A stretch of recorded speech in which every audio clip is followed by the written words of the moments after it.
is a reading from the poem of the Man God by Valtorta, Volume 5, and I'm going to combine two episodes, the latter half of 612 and episode 613, the resurrection.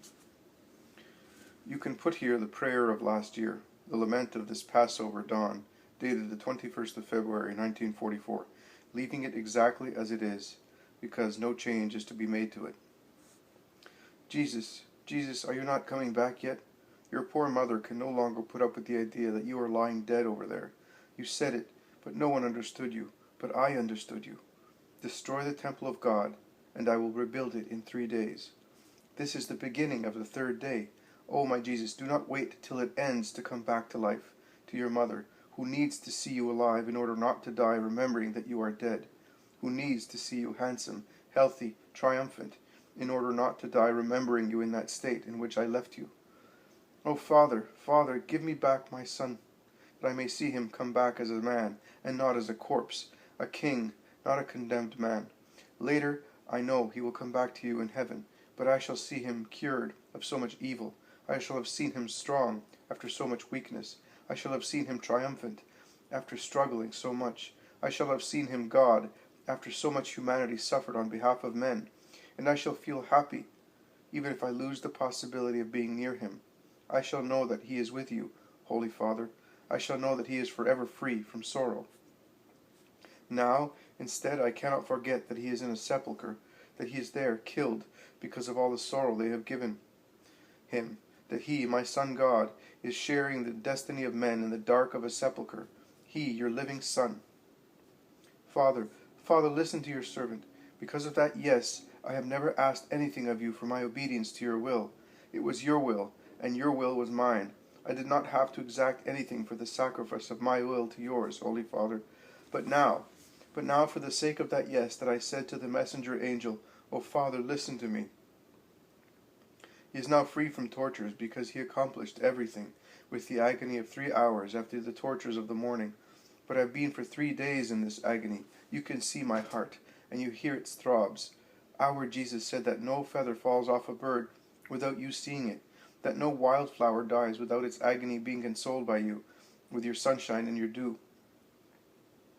O Father, I am dying of this grief. Deal with me as you do with the sparrow that you were clothed with a new feather, and with the flower that you warm and quench its thirst in your pity. I am dying, frozen by sorrow. I have no more blood in my veins. Once it became milk to nourish your son and mine.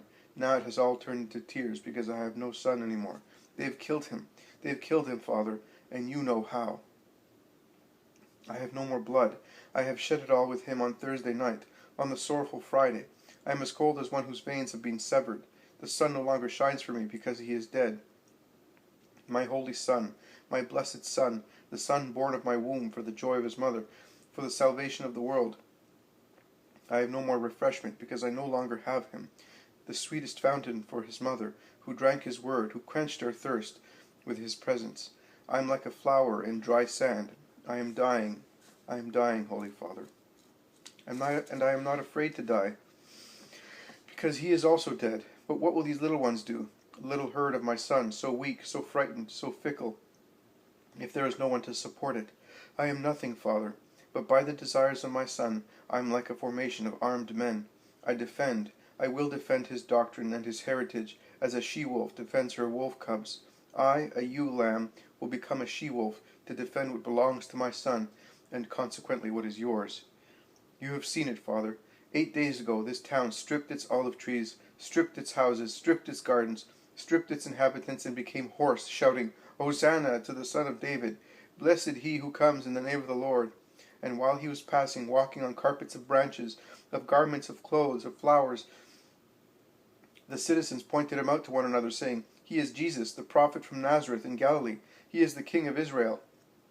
And while those branches had not yet withered, and their voices were still hoarse through so much singing hosannas, they changed their cries into accusations, and curses, and requests for death.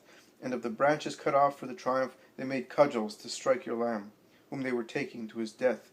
If they have done so much while he was among them, and spoke to them, and smiled at them, and looked at them with his eyes that melt hearts, and even stones tremble when he looked by them, and he helped them and taught them, What will they do when he comes back to you?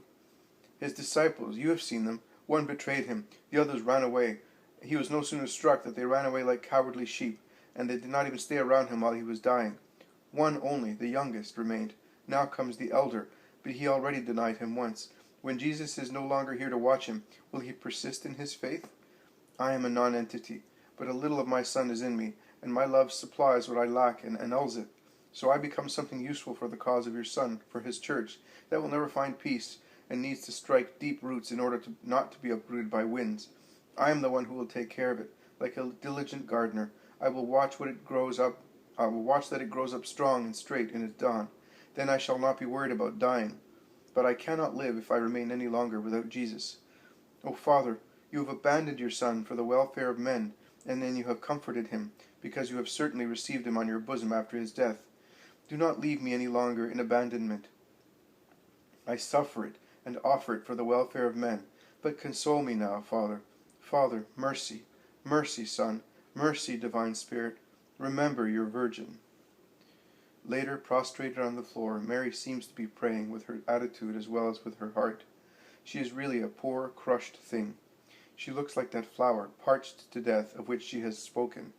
She does not even notice the shaking of a short but strong earthquake that makes the master and mistress of the house shout and run away, while Peter and John, as white as death, drag themselves as far as the threshold of the room.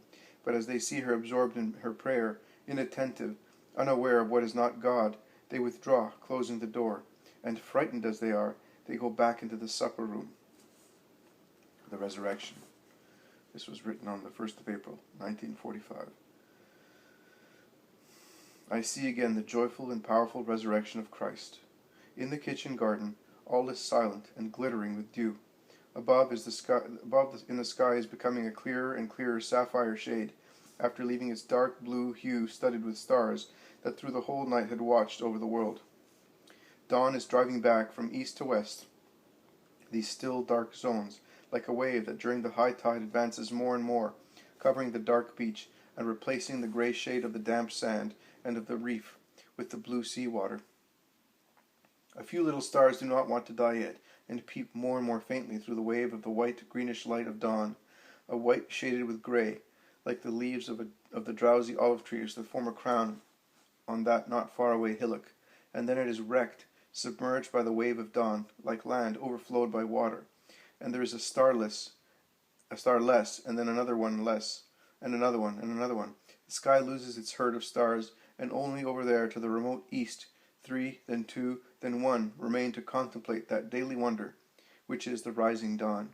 And then, when a pink thread draws a line on the turquoise silk of the eastern sky, a breath of wind passes over leaves and herbs and says, "Wake up, the day has risen." But it wakes only leaves and herbs that shiver under their dewy diamonds and rustle gently while the falling drops resound like arpeggios. The birds have not awakened yet among the thick branches of a very tall cypress that seems to dominate like a lord in his kingdom, or in the thick entanglement of a laurel hedge that shelters from the north wind.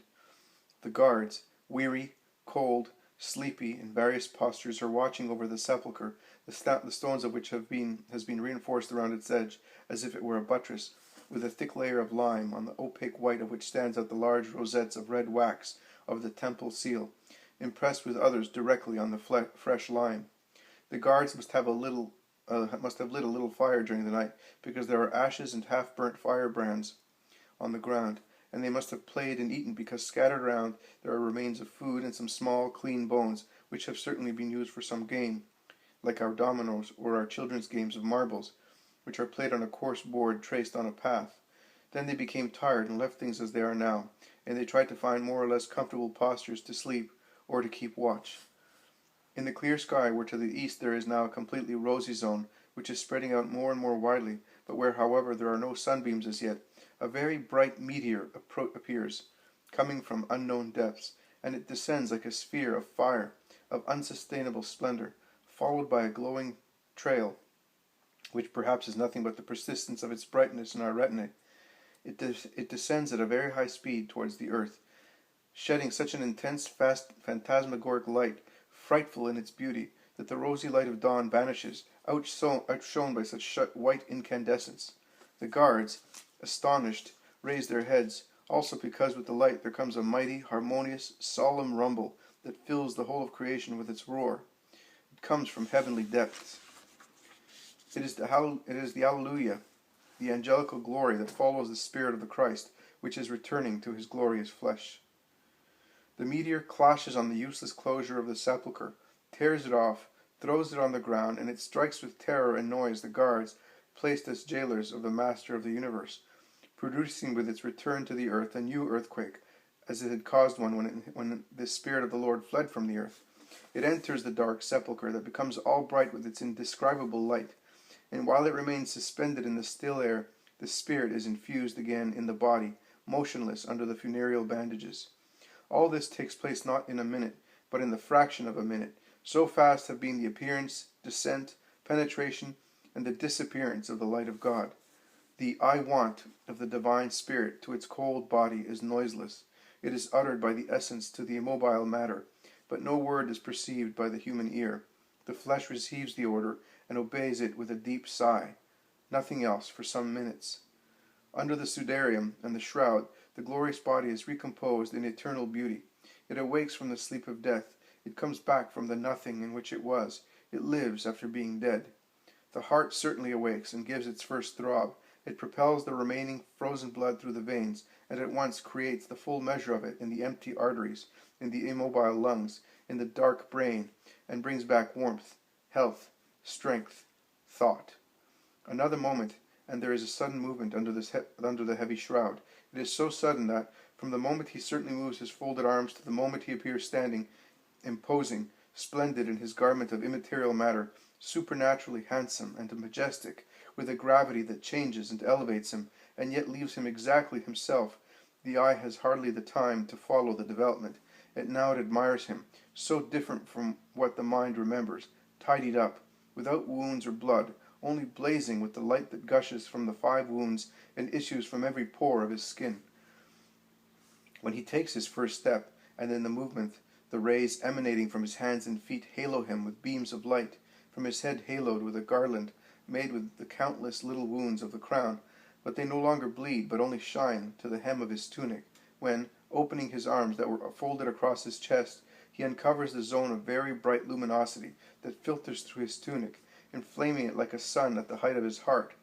Then it is really the light that has taken a body, not the poor light of the earth, not the poor light of the stars, not the poor light of the sun, but the light of God, all the heavenly brightness that gathers in one being and grants him its inconceivable azure as eyes, its golden fire as hair, its angelic whiteness as garment and complexion, and all that exists but cannot be described by human words. The supereminent ardor of the most holy Trinity that outshines with its ardent power every fire in paradise, absorbing him in itself to generate him again at each moment of the eternal time. Heart of heaven that attracts and spreads his blood, the countless drops of his incorporeal blood, the blessed souls, the angels, everything there is the paradise, the love of God, the love for God. All this is the light that forms the risen Christ. When he moves, coming towards the exit, and the eye can see beyond his brightness, 2 most beautiful brilliances, but similar to stars compared with the sun, appear to me, one on this side, the other on the other side of the threshold, prostrated in the adoration of their God, who passes by enveloped in his light, beatifying with his smile, and he goes out, leaving the funereal grotto, and going back to walk on the earth that awakes out of joy and shines in its dews, in the hues of herbs and rosaries, in the countless corollas of apple trees that open, by a wonder, to the early sun that kisses them, and to the eternal sun who proceeds under them. The guards are there, shocked. The corrupt powers of man do not see God, whereas the pure powers of the universe, the flowers, herbs, birds, admire and venerate the mighty one, who passes by in a halo of his own light, and in an aureola of sunlight.